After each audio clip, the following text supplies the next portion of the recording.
जय Sai Ram everyone, welcome to the Sai radio. Baba के आशीर्वाद से आज जो साईं कृपा सुनाने जा रही हूँ आप सबको, इसके बाद प्रोबेबली नेक्स्ट एक्सपीरियंस जो है वो होली के थोड़ा पहले आएंगे, क्योंकि मैं थोड़ा बाहर जा रही हूँ कुछ कारणों से, तो रिकॉर्डिंग्स वगैरह अभी नहीं हो पाएंगी। आप सब इंतज़ार करते हैं, इसलिए मैंने सोचा कि मैं ये बात पहले इन्फॉर्म कर दूँ कि नेक्स्ट वीडियो आप 3 मार्च के बाद ही एक्सपेक्ट कीजिएगा, और प्रॉपर वीडियोस जो हैं वो आपके अप्रैल से ही आ पाएंगे। फिर भी 2-3 वीडियो बीच में ज़रूर डालूँगी, और ये भी एज़ यूजुअल जिनका अनुभव है, ऐसा अनुभव है कि इसे एनोनिमस रखना ही बेहतर मैंने भी समझा। उससे पहले मैं कम्युनिटी पोस्ट पर एक्टिव रहती हूँ, कभी कभी सवाल करती हूँ, और आप सबके बहुत प्यारे प्यारे रिव्यूज़ आए थे। मुझे ऐसा लगा कि हाँ, हम जहाँ जाना चाह रहे हैं बाबा वहाँ तक पहुँचवा रहे हैं धीरे धीरे करके, कुछ चुनिंदा अपनी लीलाओं के माध्यम से। और उनमें एक डिवोटी का रिक्वेस्ट आया था कि आप हो सके तो प्लीज़ डिवोटीज़ को ही स्क्रीन पर आने दीजिए। ये तो मैं भी चाहती हूँ कि आ जाएं, पर आप जैसे प्यारे प्यारे डिवोटीज़, सबके पास बहुत सारी लीलाएं होती हैं जो छुपा के रखते हैं, एंड स्क्रीन तक लेकर आने के लिए मनाना बहुत मुश्किल होता है। और अगर मान भी जाए तो उसकी अच्छे से रिकॉर्डिंग करना, क्योंकि मैं इस प्रोफेशन के ये मेरा प्रोफेशन सिर्फ एज एंकर नहीं है, मैं दूसरे काम भी करती हूँ। तो जो लोग अलग अलग स्टेट्स में रहते हैं ना, वहाँ तक जा पाना छुट्टी लेके, ये मेरे लिए पॉसिबल नहीं हो पाता है। तो वो सारे कारणों के कारण फ़िलहाल चीज़ें नहीं हो पा रही हैं, फॉर विच आई अपोलोजाइज़। और मैं भी बाबा से कहती हूँ कोई रास्ता निकालो देवा। पर तब तक के लिए चलिए ऐसे ही हम सुनते हैं बाबा के अनुभव, और उनकी कृपा प्रसाद को हम ग्रहण करते हैं। ये मैं एज इट इज़ सारे एक्सपीरियंसेस की तरह इसमें भी डिवोटीज़ के ऑडियो में ही आपको सुनाने जा रही हूँ, सॉरी, डिवोटी के बिहाफ पर रीड करने जा रही हूँ। बाबा की जो मेरे पास अनुभूति है उसे मैं क्या ही बोलूँ। अगर आप उसे पढ़ेंगे तो आप शॉक्ड हो जाएंगे, and I am not sure कि कौन विश्वास करेगा या नहीं। पर मेरा तो ज़िंदगी भर का विश्वास जो है वो बाबा पर बन गया। और आज मैं ये कह सकती हूँ कि बाबा को यदि कोई अपशब्द कहता है या बाबा के लिए कुछ बुरी बातें कहता है ना, तो करोड़ों लोगों के मर्डर करने के समान है वो। मतलब इतना पाप है वो, इतना पाप है कि मैं कह नहीं सकती, क्योंकि साईं मतलब साक्षात है, वो है, इसमें कोई डाउट, कोई कुछ है ही नहीं। सवाल ही नहीं उठना चाहिए कि बाबा है भी या नहीं। ये बात तब की है जब मेरे बहुत संघर्ष के दौर गुजर रहे थे। मैंने एक अच्छे कॉलेज से अच्छी डिग्री ली हुई थी, उसके बावजूद भी मेरा प्लेसमेंट नहीं हो पा रहा था। मैं पसंद भी आ रही थी। Even you will be shock to know कि कुछ लोग ऐसा कह देते थे कि आप इससे अच्छा डिज़र्व करते हो, हम आपको दे देते हैं बट यू डिज़र्व बेटर, हो सके तो आप इससे आगे बढ़ने की कोशिश करो।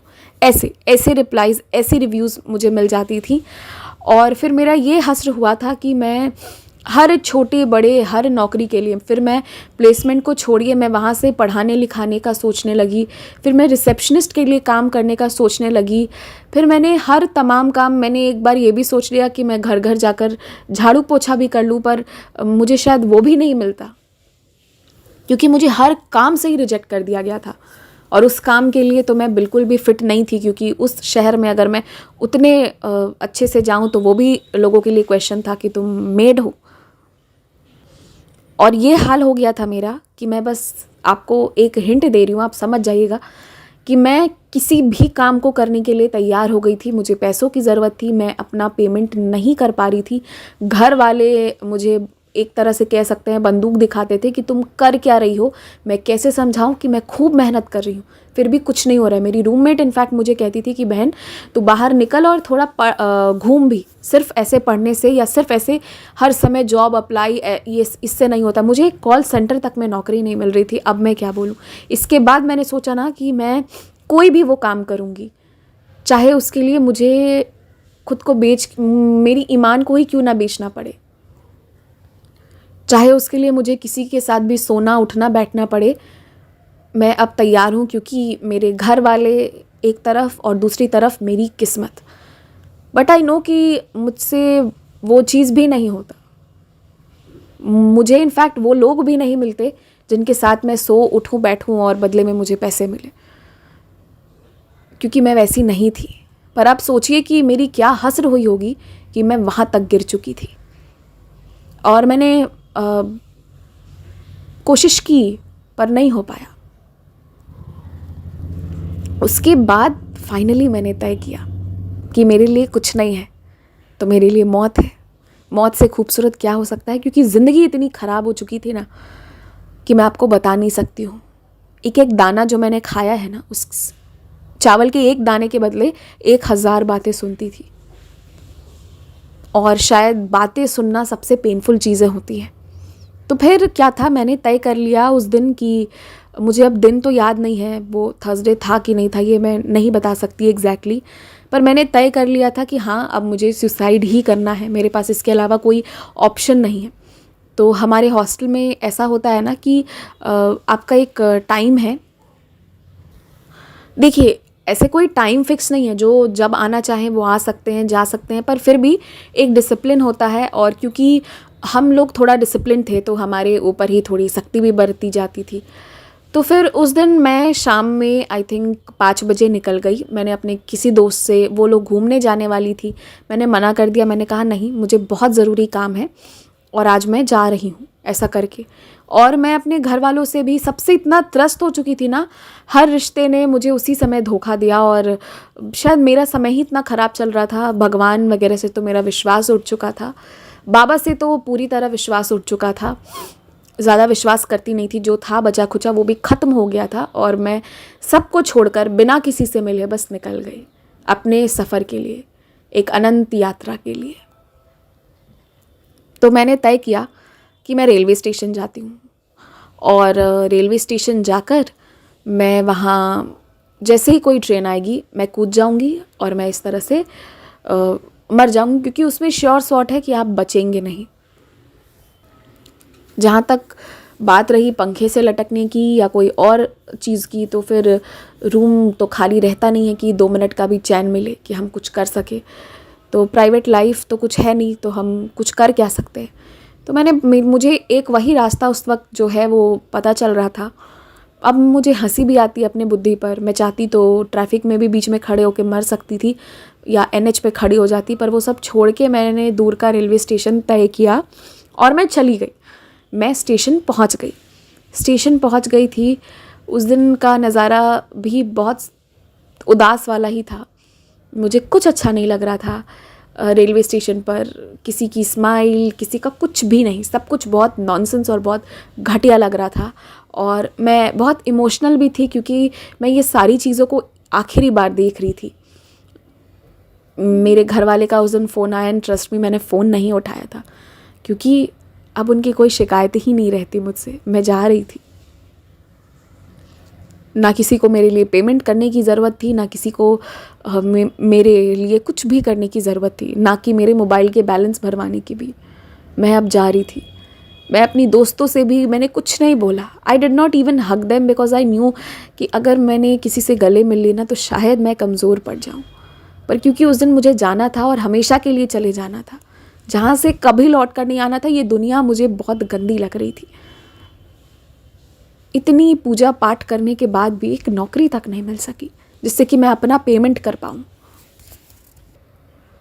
खैर, मैं रेलवे स्टेशन पर आ गई और बैठ गई।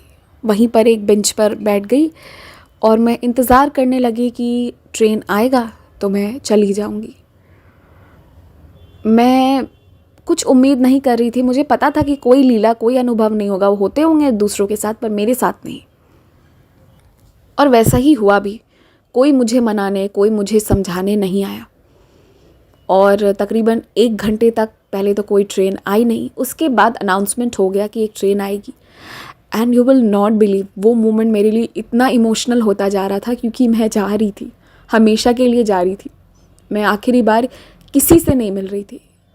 एंड शायद कोई मुझे खोज पाता या नहीं, मेरी पूरी बॉडी भी मिल पाती या आधी कटी आधी कैसे मिलती, मुझे कुछ नहीं पता था। मेरा क्या होता मुझे कुछ नहीं पता था। जीते जी तो मेरा बहुत सेल्फ रिस्पेक्ट था, पर मरने के बाद वो हमेशा के लिए खो जाने वाला था। I knew all this but I was about to quit. खैर, मैं वहाँ बैठी रही और मैं इंतज़ार करती रही कि वो वाली ट्रेन कब आएगी जिसके नीचे कटकर मैं सुसाइड करूँगी। पर वो ट्रेन को आने में अभी देर थी, तकरीबन 6 बज चुके थे एंड वो ट्रेन आने वाली थी, बट अनाउंसमेंट हो रहा था कि वो राइट टाइम से चल रही थी पर थोड़ा डिले करके आएगा। तो मैंने तय कर लिया कि ठीक है, ये जैसे ही आएगा, क्योंकि इसे प्लेटफॉर्म पर रुकना है, तो फिर मैं ये सोच रही थी कि जब उसके आने का अनाउंसमेंट होगा कि वो आने वाली है, उसके पहले मैं उस कोने पर चली जाऊंगी जहाँ से वो आएगी, क्योंकि उस वक्त वो स्पीड में रहती है, प्लेटफॉर्म पर स्लो हो जाती है। तो मुझे बस हर हाल में ये इंश्योर करना था कि मैं कटकर मर जाऊं, जिंदा ना बचूं। तो अभी जब 6 बज गए और अनाउंसमेंट हुआ कि तकरीबन थोड़ी देरों में, कुछ आधे घंटे पौन घंटे में वो आ जाएगी, तो मुझे पता नहीं चला कब मेरी हल्की हल्की सी नींद लग गई। वैसे तो नींद आना नहीं चाहिए था, आँखों में मेरे आंसू भरे हुए थे, 2-4 पासर्स बाई मुझे देख भी रहे थे कि ये कैसा मुंह बनाकर रो रही है, लेकिन फिर भी मैं किसी से बात नहीं कर रही थी, कोई गेस्चर नहीं दे रही थी, और कब सो गई पता नहीं। अब आपको मैं जो आगे बताने जा रही हूँ ना, इसे सुनकर शायद आपको पता नहीं आप कैसे रिएक्ट करोगे, लेकिन मेरा भी रिएक्शन बहुत अजीब था। मैं ट्रेन के सामने कटने के लिए रेलवे स्टेशन पर पहुंची हुई थी। कब हल्की सी नींद आई, मैं सो गई थी, मुझे नहीं पता था। लेकिन जब मैं उठी थी तो मैं अपने रूम के हॉस्टल में थी। मैं अपने रूम के हॉस्टल में कहाँ से आई ये भी मुझे नहीं पता। जब मेरी आँख खुली ना, तो मैं हैरान थी कि मैं ये कहाँ और कैसे आ गई हूँ। मैं रेलवे स्टेशन गई थी, ये कोई मन की बात नहीं है, ये कोई वो नहीं है क्योंकि मैं खुद चल के गई हूँ। मैं रेलवे स्टेशन पर थी, उतने सारे अनाउंसमेंट्स हुए हैं, वो सब देख रही थी। वहाँ से मैं यहाँ कैसे आ गई? और नींद खुलने पर मुझे जो मैंने सपने में देखा, मुझे वो याद आ रहा था। और मेरी रूममेट जो मेरे सामने बैठी हुई थी, आश्चर्यचकित होकर मुझे देख रही थी। उसने मेरे दाईं ओर मेरे गाल पर हाथ फेरा और उसने कहा कि ये तुझे क्या हो गया है? मेरी रूममेट जिसने मुझे फिर डांटा, कहा कि तुम तो कह रही थी कि हम घूमने जाएंगे, मतलब तुमने मुझे मना कर दिया था कि तुम किसी इंपॉर्टेंट काम से जा रही हो, और जब हमारे साथ घूमने से मना कर दी और जब मैं वापस आकर देख रही हूँ तो तुम यहाँ सो रही हो। मेरी रूममेट मुझे ये कह रही है। अभी मुझे कुछ समझ नहीं आ रहा था, जो समझा था वो भी समझ नहीं आ रहा था, जो नहीं समझा था वो भी समझ नहीं आ रहा था। बेचैनी हो रही थी कि ये क्या हुआ। मेरी रूममेट ने मेरे हाथों पर, मेरे गालों पर अपना हाथ फेरा और ऑइंटमेंट लगाई उन्होंने। उसने कहा कि ये शायद किसी, पता नहीं क्या हुआ है, शायद किसी कीड़े ने ऐसा कर दिया है, इसलिए ऐसा हुआ है, या यहाँ सोने से पता नहीं कैसे हुआ है। She was shocked, but I knew वो क्या हुआ था। जब मैं सो के उठी थी तो मैंने सपने में सिर्फ इतना देखा कि बाबा एक हाथ से मुझे पकड़े हैं और मुझे थप्पड़ लगा रहे हैं। मैंने सिर्फ बाबा के थप्पड़ खाए थे अपने सपने में, उससे ज़्यादा कुछ मैंने देखा ही नहीं था। यही सपना मुझे याद था। रेलवे स्टेशन से मैं भूतों की तरह कब गायब होकर यहाँ आ गई, मुझे ये नहीं पता। और अब तो मुझे यही नहीं पता कि ये सब हुआ क्या, ये विजिबल इनविजिबल क्या चल रहा था। वो पैसेंजर्स मुझे ही देख रहे थे जब मैं रो रही थी कि वो ऐसे ही बस देखते हुए गुजर रहे थे। मुझे कुछ समझ नहीं आ रहा था कि ये बाबा ने मेरे साथ क्या किया है। और अभी ये सब समझ नहीं आ रहा था। मेरी रूममेट दवा लगा रही थी, मैं रो रही थी। वो मुझे कह रही थी कि ठीक हो जाएगा, दर्द हो रहा है, तो उसे लग रहा था मुझे दर्द हो रहा था। पर मुझे मेरे बाबा की कृपा नज़र आ रही थी कि कैसे ये थप्पड़ लगाया उन्होंने, कैसे वो मुझे बचा कर लाए हैं। और जब तक मैं कुछ सोच रही थी ना, तब तक एक घटना और हो गई। वहाँ मेरे ठीक सामने, मेरे पाँव के सामने जहाँ टेबल था जिस पर बाबा बैठे हुए थे, आज तक नॉर्मली वो एक उनका फ्रेम था जो मैंने लगा कर रखा था, उसमें से बहुत ज़ोर से बाबा चमके। इतने ज़ोर से चमके ना कि मैं आँख से उनको देख नहीं पाई। वो रोशनी इतनी ज़्यादा थी उनके चेहरे से, वो उनके आई थिंक चिन के पास से वो चमक आई थी, जो इतने ज़ोर से चमकी कि मैंने आँख बंद कर लिया। एंड जब मैंने वापस आँख खोला तो वो फ्रेम नॉर्मल थी। और मैंने जो ये किया ना, मेरी रूममेट को इस चीज़ का एहसास नहीं हुआ, उसे कुछ नहीं चमका। तो उसे लगा कि मेरी तबीयत बहुत ख़राब हो गई है।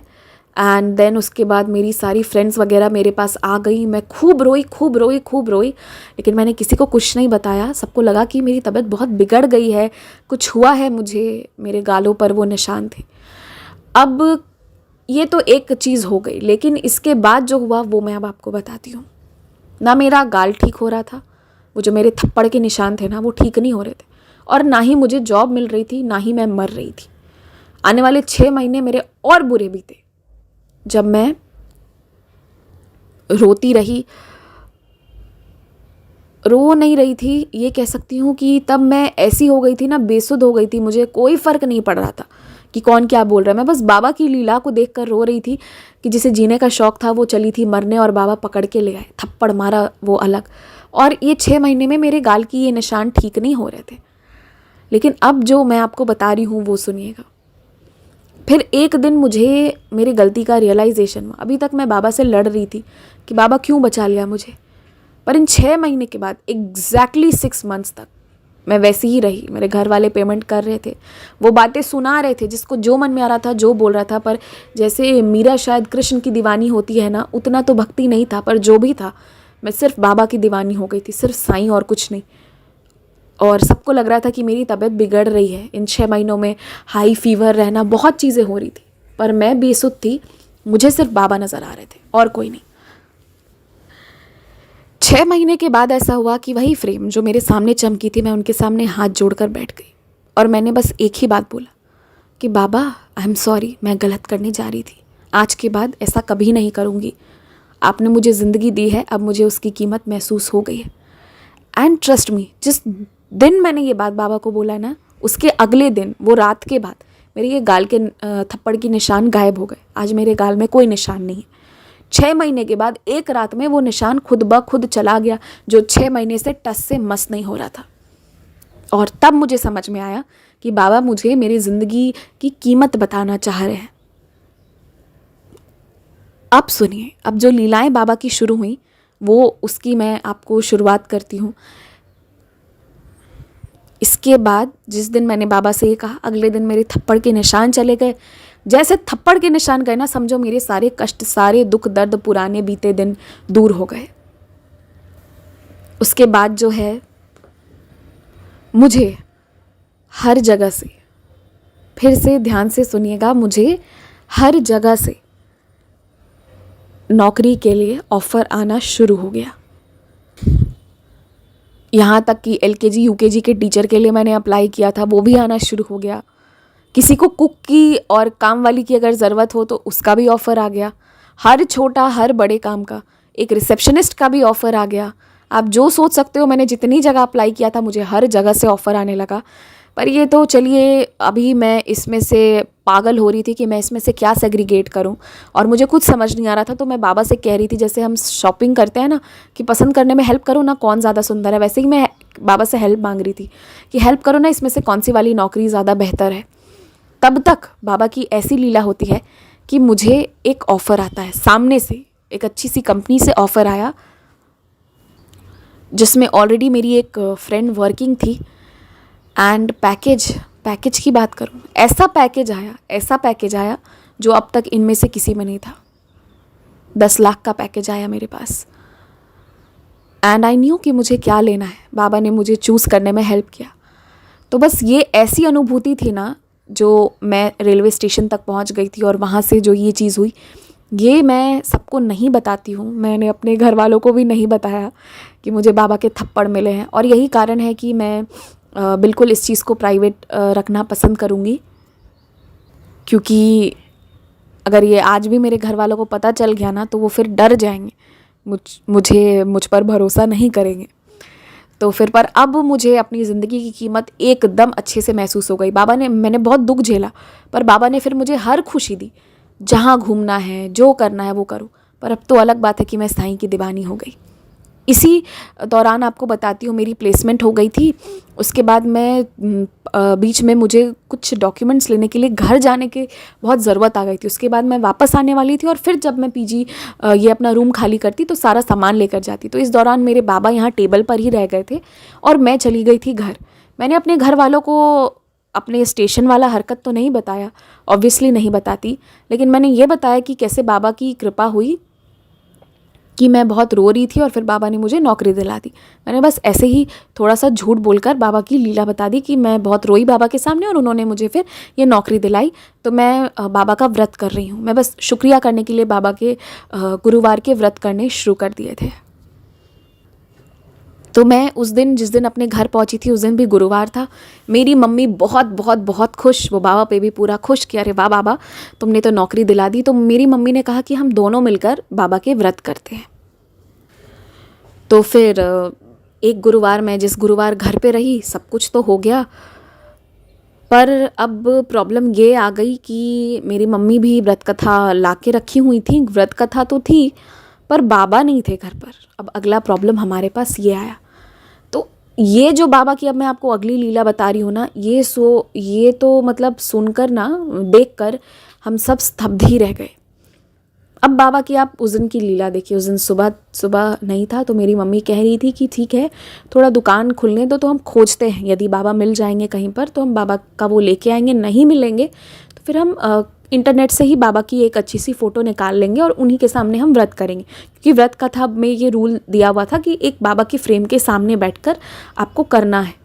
तो फिर उसके हिसाब से ही हम चल रहे थे। उस वक्त इतना हमें नहीं मालूम था कि थोड़ी बहुत चीज़ें हम अपने हिसाब से कर सकते हैं, और ये भी दिमाग में नहीं था कि हम व्रत कथा बुक के सामने ही बाबा हैं, उन्हें भी हम मान कर सकते हैं। तो उसके बाद क्या हुआ कि मैंने कहा ठीक है। तो हम इंतज़ार कर रहे थे कि थोड़ा देर हो ताकि दुकान वगैरह खुले, पूजा का दुकान, तो हम बाबा को खोज के लाए। तो उस दिन क्या होता है कि जो मेरी मम्मी का जो रोज़ करेला और जो सब लेकर आती है वो भाजी, तो वो आ गई। वो आई तो हमने मेरी मम्मी दरवाज़ा खोली तो वो आकर बैठी। अब जब मैंने उनकी टोकरी देखी ना, तो मैं और मेरी मम्मी दोनों एक टक उनकी टोकरी ही देखते रह गए। वो आई, बड़े प्यार से आकर बैठी और उन्होंने कहा कि बोलो क्या दूँ। तो फिर मेरे मुंह से निकला और मेरी मम्मी के मुंह से निकला कि बाबा बाबा। तो फिर उसने हमारे हाथ में पकड़ा दिए बाबा। लेकिन फिर मेरी मम्मी ने पूछा कि तुम टोकरी में सब्जी के साथ बाबा कैसे बेच रही हो? इतने सालों से करेला या जो भी हम सब्जी लेते हैं उसको छोड़ के ये पहली बार बाबा कैसे लेकर आ गई? तो फिर उसने कहा कि अरे वो क्या है कि मेरा बेटा आया था, उसने बहुत सारे बाबा मुझे मतलब बहुत सारी ये सब लेकर आ गया था। मैंने सोचा मैं धीरे धीरे ये भी बेच देती हूँ, वरना घर पर पड़े ही रहेंगे। तो मैं बस लेकर निकली। तो फिर हमने उनसे पूछा कि कितना दाम है। तो उसने कहा कि चाहो तो तुम ऐसे ही रख लो ना वहीनी, सॉरी नॉट वहीनी, तुम चाहो तो ऐसे ही रख लो ना, हमें क्या ज़रूरत है कि तुम मुझे ये इसके बदले में पैसे दो, तुम तो वैसे भी रोज़ की मेरी रेगुलर तुम मुझसे सब्ज़ी खरीदती हो, तुम ऐसे ही रख लो। और उन्होंने क्या किया कि हम 3 जन बैठे हुए थे। मैं, मेरी मम्मी तो खड़े थे टोकरी के सामने और मेरे पापा पीछे सोफ़ा पे बैठे हुए थे। बाय द वे वो सब्ज़ी वाली बहुत पुरानी है, तो वो हमारे ड्राइंग रूम तक एंटर करती हैं, सिर्फ उन्हें ही परमिशन है और किसी को नहीं है। तो फिर वो क्या की कि वो तीसरे बाबा जाकर मेरे पापा के हाथ में भी रखाई, कहा आप भी रख लो। और हम तीनों को बहुत सुंदर मूर्ति उन्होंने दिया और कोई चार्ज नहीं लिया। उन्होंने कहा नहीं नहीं ऐसे ही छोड़ दो। पर फिर उन्होंने कहा कि हाँ सब्जी ले लो मुझसे, तो रोज़ लेती हो। तो भाई मम्मी के पास तो सारी सब्जियां थी, फिर भी मेरी मम्मी ने उस दिन उनसे 2-3 प्रकार की सब्जी ले ली और उसके बाद वो चली गई। अब हम बहुत खुश हो गए और हम बाबा का पूजा करना शुरू कर दिए। हम बैठे, हमने बैठकर बाबा के नामावली पढ़ी। मेरे पापा भी हैरान थे और बहुत खुश थे बाबा को पाकर। अभी हम सब बाबा की लीला में बहुत मग्न थे, पर हमें कहाँ पता था कि क्या बाबा कर रहे हैं। तो जब हम बैठे और बैठकर हम पूजा करने लगे, बाबा की पूजा करने लगे, तो थोड़ी देर में आवाज़ आती है, घंटी बजता है कि सब्जी ले लो, ऐसा करके। तो फिर मेरी मम्मी बाहर गई कि ये पागल है क्या, बार बार क्यों आ रही है। और वो इतना मतलब कॉलबेल बजाने लगी, ले लो करके। जनरली जब हम सब्जी नहीं लेते हैं तो वो चली जाती हैं, पर उस दिन उन्हें क्या हुआ कि वो फिर से आई और कॉलबेल बजाई। इतनी उनकी हिम्मत नहीं है कि वो कॉलबेल बजाएं। अगर किसी को नहीं लेना है तो वो नहीं रोकेंगे, कई दिन हम नहीं भी रोकते हैं, तो वो चुपचाप चली जाती हैं। पर उस दिन वो स्पेशली हमारे घर तक आई, मुझे नहीं पता क्यों आई। आकर बैठी तो फिर गई तो फिर उसके बाद जो है वो मेरे पापा हैं, उन्होंने गेट खोला और मेरी मम्मी उठकर गई बीज पूजा में से, और उन्हें डांटने लगी कि अभी हमने सब्जी ली, अब हम अपना काम कर रहे हैं, तुम फिर से आ गई हो, तो हम अभी कैसे ये सब करेंगे। और वो मेरी मम्मी का मुँह ना ऐसे एकटक देख रही है। उन्होंने बोला, मैं कहाँ आई हूँ, मैं अभी आपके घर आई हूँ, अभी आपको सब्जी दे रही हूँ, मैं आई ही नहीं हूँ, मैं कैसे आ गई, अभी लेके आई हूँ, पूरी टोकरी देखो भरी हुई है, किसी को बेचा नहीं है, आप भी कमाल करते हो, आप सपना देख रहे हो क्या। And she said this. तो मेरी मम्मी खामोश, मेरे पापा खामोश। मैं रो भी रही हूँ, हंस भी रही हूँ, क्योंकि मैं तो बाबा से मिली हूँ, पर इन्हें नहीं पता था कि ये क्या चल रहा है। मेरी मम्मी ने कहा, अभी तो 4 प्रकार की सब्जी दी हो। मम्मी ने दिखाया तो वो सब्जी वाली हंसने लगी और बोली कि अच्छा मजाक कर लेती हो दीदी तुम भी। इसके बाद मेरी मम्मी ने ऐसे ही उसे 100 रुपये दे दिया और बोली कि तू अभी चली जा, कल आना, कल लेंगे बोलकर उसे भेजी। दरवाज़ा बंद की। जब मेरी मम्मी दरवाज़ा बंद की ना, उसके बाद वो अंदर भी नहीं आ पाई, वो वहीं खड़े खड़े ज़ोर ज़ोर से रोने लगी। एंड मैंने पहली बार अपने फादर की आंखों में भी इतने ज़्यादा आंसू देखे। मैंने उन्हें रोता हुआ नहीं देखा था, पर उस दिन हमारा पूरा घर बाबा की अनुभूति कर रहा था। मेरी माँ भी समझ गई कि वो जो आए थे इससे पहले सब्जी वाली के रूप में, वो सब्जी वाली नहीं थी, वो बाबा थे। और मैं बाबा के सामने बैठकर रोने लगी। हम सब की आंखों में आंसू थे, और आप यकीन नहीं मानोगे, उस दिन के बाद से मेरे पापा भी गुरुवार का व्रत रखते हैं, और आज भी रखते हैं बाबा का। और वो जो हम तीनों को बाबा जी मिले थे ना, तो फिर वो बहुत सुंदर से हमने रखे हुए हैं। मेरे पापा अपने ऑफिस में रखते हैं, और जो मम्मी को मिली है वो घर पर रहते हैं, और जो मुझे मिली है वो तो मैं यहाँ अपने यहाँ जहाँ मैं रहती हूँ मैं यहाँ रखी हुई हूँ। वो हमारे लिए साक्षात बाबा हैं, जो अपने हाथ से हमें अपना वो एक वो दे कर गए फ़ोटो मूर्ति। और ऐसा नहीं है कि उतार चढ़ाव ज़िंदगी में नहीं आते, आने को आते हैं, चैलेंजेस भी आते हैं, आएंगे, लेकिन बाबा की जैसी कृपा होती है ना, उसका हम कुछ नहीं कह सकते। और शायद मैं कदम इतना ख़राब उठाने चली थी कि बाबा ने उसके बदले में सब कुछ किया, और मेरे घर वालों को भी बहुत सारे रियलाइजेशंस हुए। उसके बाद भी छोटी बड़ी बहुत सी लीलाएं होती रही हैं। आगे भी अगर मौका मिला तो ज़रूर सुनाऊंगी ऐसी ही एक और अनुभूति जो मेरे ज़िंदगी में हुई है, मेरे साथ, मेरे परिवार वालों के साथ हुई है, वो बाद में सुनाऊंगी। पर इस अनुभूति के बाद आज जो है मुझे मतलब किसी चीज़ की कमी नहीं है, और कमी नहीं है मतलब अब चैलेंजेस आते हैं, कभी ऑफिशियल टेंशन भी होता है, कुछ भी होता है, कभी बीमार भी होती हूँ, तो अब पता है कि बाबा जो हैं वो संभाल लेंगे, क्योंकि ये ज़िंदगी भी बाबा की ही दी हुई है। तो बस मैंने फिर उस दिन के बाद से ये जाना कि किसी भी चैलेंज से घबराना नहीं है, और हर चैलेंज को ओवरकम करने के लिए सिर्फ बाबा पर विश्वास रखना है और बाबा को पुकारना है। किसी भी सिचुएशन से भागना उसका हल नहीं होता है। और मैंने ये भी समझा कि यदि मैं कोई गलत कदम उठा लेती तो कैसे मैं हर सिस्टम को, हर चीज़ को गड़बड़ कर चुकी होती। और मैं बस अब तो बाबा वाली ही हो गई हूँ, बाबा के आशीर्वाद से। बस यही है मेरा अनुभव। Thank you so much.